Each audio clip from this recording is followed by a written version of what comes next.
ECDL Advanced, Excel, Lesson 33, Custom Number Formats. As well as formatting cells using the standard number categories such as currency and date, it's possible to create custom formats using a variety of codes. Some of the available codes are shown on the screen.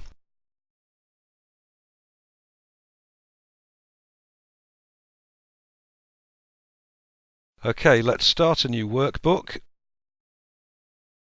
In cell B2, enter the number 56. Click again on cell B2 and with the Home tab selected, click Format and then Format Cells. This will now display the Format Cells dialog box. In the Number tab, normal formatting is achieved by using the standard categories of General, Number, Currency, Percentage, etc. Click Custom to display the list from which to select, and then we can optionally amend. The Type box is where the custom format is created. Scroll down the list of built-in types, select one and check how it affects the display in the sample box. The sample box being over here.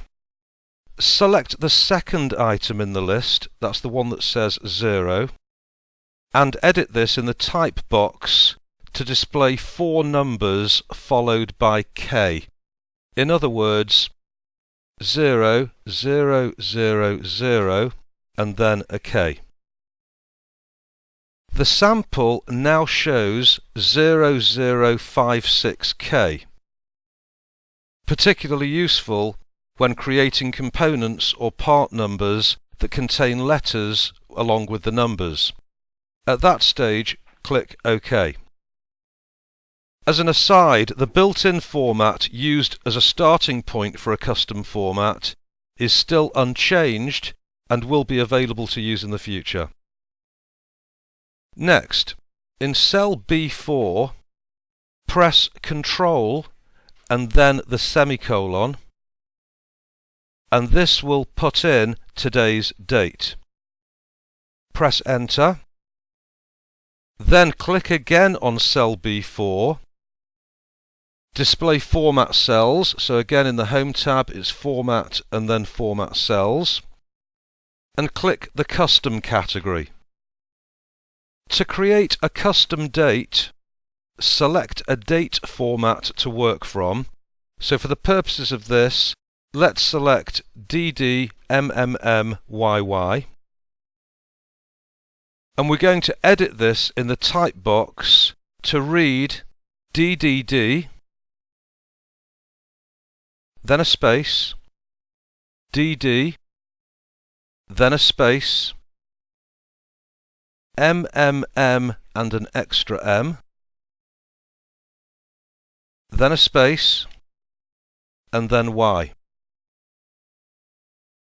Okay, so we should end up with DDD space DD space MMMM space YY. If we check the sample box, it's saying now Wed 20th November 19. If we then press OK, we'll see that column B is going to be widened to display the date. Next, in B6, enter your birth date in cell B6.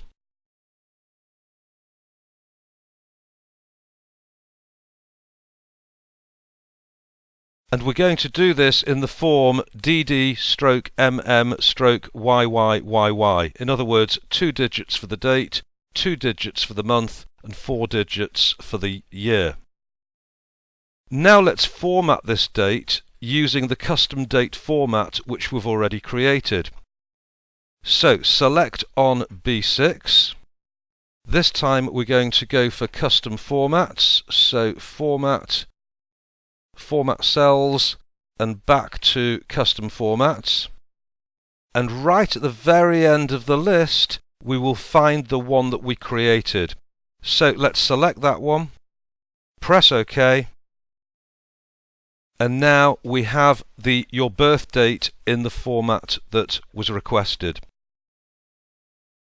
Okay, that's the end of this lesson. So if you close the workbook without saving, and I'm hoping you find these new techniques of use as you're working through Excel. Looking forward to seeing you next time, but don't forget your next job is lesson 34, which is the revision for the formatting section. And the next section we'll be looking at will be section 8, outlines. Okay, I look forward to seeing you then.